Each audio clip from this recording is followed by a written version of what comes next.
Hi Squiddos, today I got a special analysis for you from a private match between Team Ultra Squids in green and Team Splatnik in orange. And what's so special about this match is that I joined the same lobby in spectator mode and recorded the footage of the whole match from a top-down perspective. That way you get the chance to see stuff that you otherwise might have missed. I specifically chose this match because it took place on the same map that I used for my role tutorials, so that you get a better idea of the tricks that I mentioned in those videos. But enough of the intro talk, let's get into the action. The first thing I want to point out is the first key play of this match, which happens during a neutral state that you see right now. At this point in time the match has just begun and the odds on both teams are basically even, so how would you get an advantage out of that? And here's a good example of a trick that you learned from my roles videos. The orange dually player is splitting up from his team and pincers the opponents with a flank. Green team gets the Rainmaker pop first, which brings them the turf advantage in the middle, but only at the cost of their positional control. And since they still get zoned out by the other team, while now having to fight on two fronts, it's just a matter of time until they get splatted. The 52 Gale barely escapes the same fate, but here comes my first critique on the green team. In a situation like this, where you know that half of your team is gone and you're basically trapped in a 3-on-1 fight on your side of the field, it's not very advisable to keep going. I assume she was to hide there and camp for the Rainmaker to stop it, but since she was already tracked by the three opponents, the chances of surviving that are almost non-existent. Instead, I would have just super jumped out here, especially when she already had the map open, which this little scene here highly suggests. Then she gets taken out as well and we head into what I think is the game deciding scene. So the Splatling is the last one alive and he has to stop the Rainmaker, which he tries here. But after his first attempt he suddenly shifts his focus to controlling ground instead of the objective. I can understand the idea, but in this case I'm really not behind that. Before we watch how things unfold from there on, I want to quickly go back and show you what I would have done in this situation. His idea was to hold this area here so that when the team respawns they have an easier time to get back control over the situation.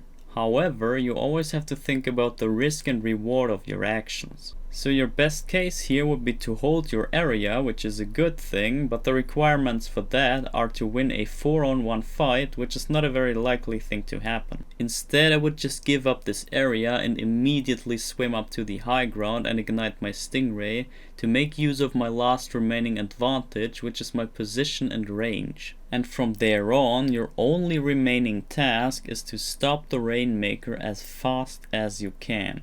The risk is basically the same as before, but the reward is now way higher. When you take out the Rainmaker, you also take out an opposing player. And if the other team was to keep pushing, they would have to sacrifice another player to repop and pick up the Rainmaker again. And even if you get killed in the process, by having 3 of your teammates already respawning, you suddenly find your team on at least an equal footing. But enough theorizing, let's see what actually happened. So the Splatling gave up on the objective in order to hold his area there, but after realizing the requirements of his new goal, he starts to understand that the chances for succeeding with that are way too slim.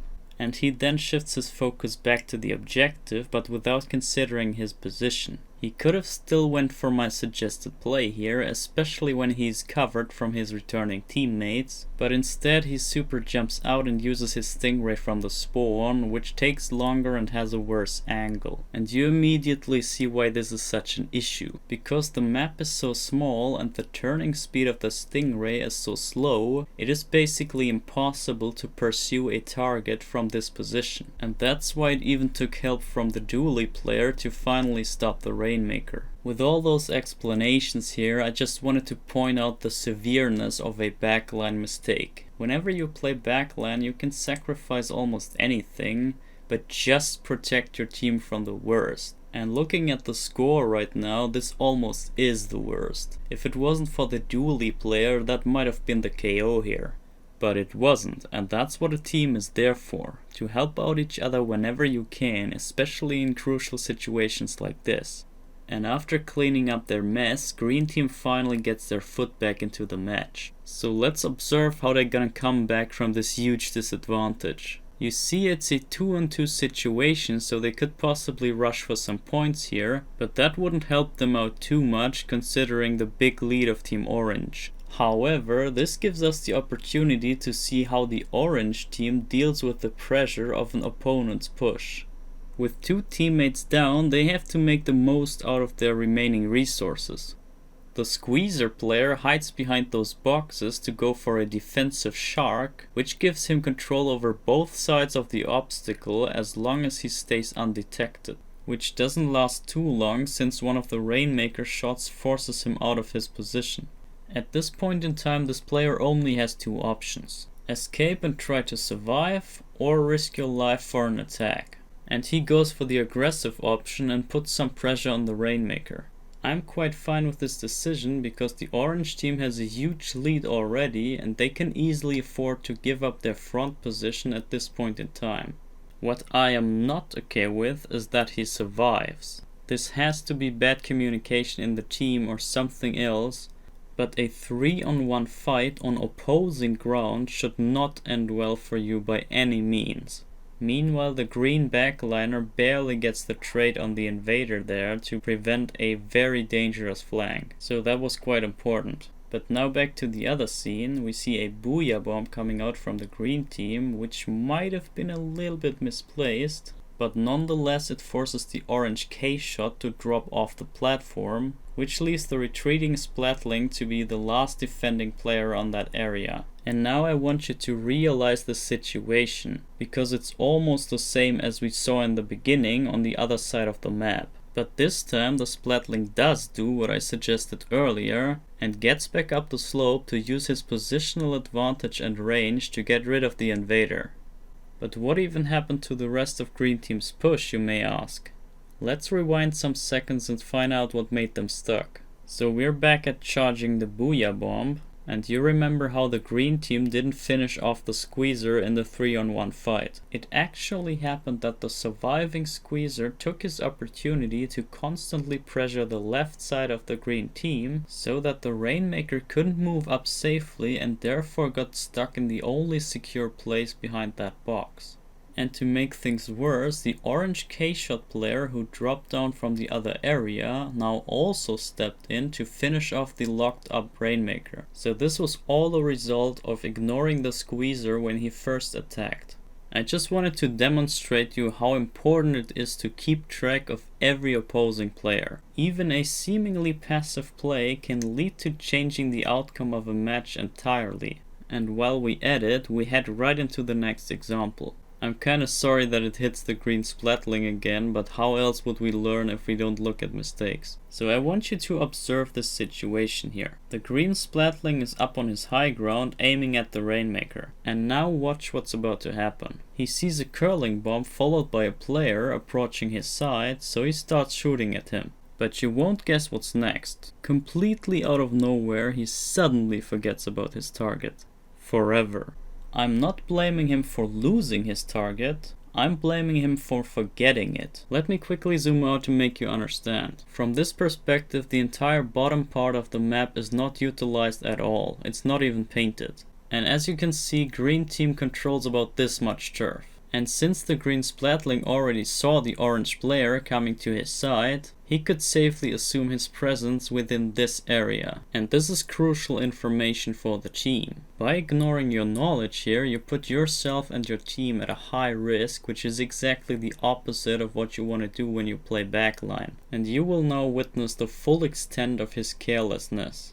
The orange dually player pulls off a shark into flank maneuver and successfully neutralizes the entire control of Team Green. Note how he sharks for the Splatling first and then turns it into a flank on the 52 Gale, followed by killing the Rainmaker from behind. And from there on, the orange team gets control over most parts of the map, while the green team is basically locked up in their starting area now. And as a result of the missing defense, the orange team can put up even more pressure by attempting a push. The thing is that the orange team doesn't even have to risk anything here because they already have a huge lead. So this means that they can take all the time they want to prolong this pressure. Every second that ticks down on the timer already works towards their win condition. Even if they don't get a KO with this push, they can still reduce the overall time in which they would have to defend their lead until the match ends. So either way, there's no need for them to rush.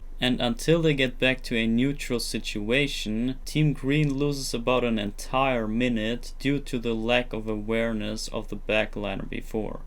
I want to speed up a little bit here because there's nothing too interesting going on here other than both teams zoning out each other and trying to get hold of the middle. But I want to show you the following. So we've talked a lot about frontline and backline stuff, but now I want to give you an example of how much of an impact the midliner can have on the match. We saw a glimpse of that earlier with the area control of the squeezer, but this time I want to theorize an offensive approach of the midliner in this situation. So we start from this neutral position here, and with everyone alive and 2 specials on each side, the odds are pretty much even. And this time my eyes are on the green K shot. It's hard to make out from above, but he pulls out his Tenta missile special here. But hold up, before we can even go on, I want to make sure that we're all on the same page. So let's summarize the situation real quick. We're playing Rainmaker, so we gotta bring the Rainmaker up to the other side. Specifically up to that slope, since this is the 30-point mark and we want to surpass that lead. In order to get there, we would have to climb the distant wall or walk up the ramp, or we could use the shortcut by climbing up the covering front wall. Either way, we would have to cross some of that area to make it to the other side, which makes it a key element of that map. The catch is that it works the same for both teams. That means that in this moment, every player on the map would have to cross that gate area in order to make it to the higher ground. Except for the orange Splatling, of course, since he's already there. And this is all the information that the green K-shot currently has and can work with. By looking through the tracking scope of the Tenta missiles, the green K-shot player knows the position of all the opposing players on the map, just as we do. At this point, there's nothing that we know better than the K-shot, so whatever we theorize right now is an actual in-game thought. And with all that in mind, here comes the plan. By knowing that 2 of our teammates are on the bottom screen, keeping the other 2 opponents in check, we can easily assume that we would make it to the upper screen without too much of a risk. So we can take those 2 out of the equation, but the other 2 are rather problematic. Fortunately, we just have enough resources to deal with that. Remember that this is not a random solo match, but we can also communicate with our teammates. And by doing so, we might even get rid of both problems at the same time. We could order our Splatling player to fire his Stingray behind the gate area since we know that there's a player, and at the same time we cover him from the opposing Stingray by firing our missiles onto the other Splatling player. And with unleashing 2 specials on one single player, chances are very high that he's not gonna make it. It sounds a bit overkill, but knowing the value of his position in this situation, it's completely worth it.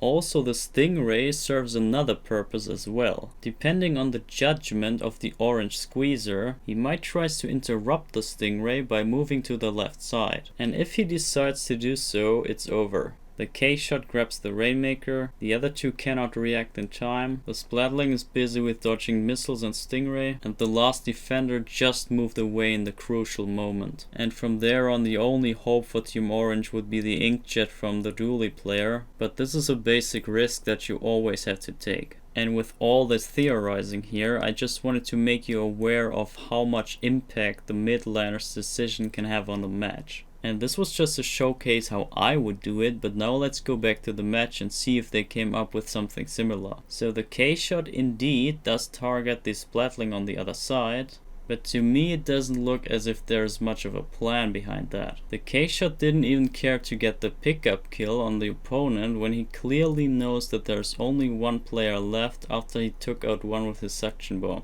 But instead they get flanked pretty hard by that 1 survivor, and they lose all of their control in the middle, which I find unnecessary since they should have had the upper hand.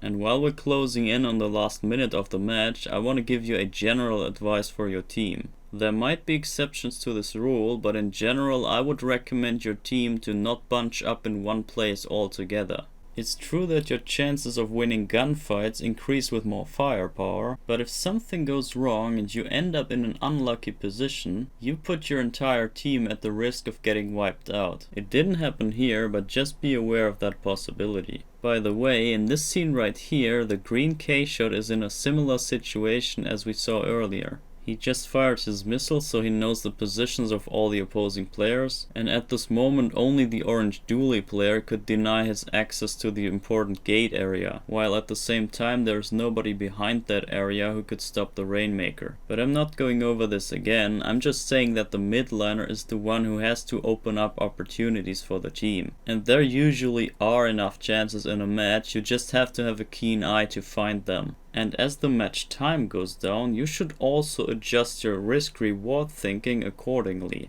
Because if you manage to turn the tables and get the lead, then the clock suddenly works for your side. So the lower the match timer gets, the higher your reward is. And with a higher reward, you should also be willing to take higher risks. And to boost your motivation even further, there's less and less to lose the lower the timer gets. Because the other team will win anyway if you don't manage to overcome their lead.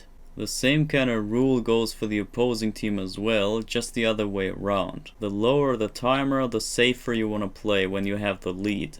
And the best way to do so is to keep the opponents busy by putting pressure on their side, which you can see Team Orange do right now. They seem to have a well understanding of this, and you can see them play down the clock pretty safely. As long as they control the objective, which is the Rainmaker in this case, the green team has no chance to push back whatsoever. I think the lack of ideas and focus of Team Green might have been the deciding factor of this match in the end. They didn't play too bad, but the orange team was just more solid in their game plan overall. So I would say it was a deserved win, but the score could have been way closer than what is displayed here. But anyway, GG's to both teams, and I want to thank every player here for letting me spectate their private match, and also for accepting their gameplay to be published on my channel here. Without all of you, this video would have not been possible. And I want to give a special shout out to the green K-shot player, Stardust Sonic, who even provided this opportunity for me to join his team in a scrim match in the first place. And I recommend you to check out his Twitch channel, because this video was from a very old match and he improved the squid ton since then. I might even do more collaborations with him in the future, so go check out the link in the description. Of course you should also follow all of my links, but what's even more important is that you share this video around if you find it helpful. And with that said, this is the end of the video. What's following is just the same match again without editing. So have fun applying your knowledge now, and you will hear from me in the next video. Goodbye.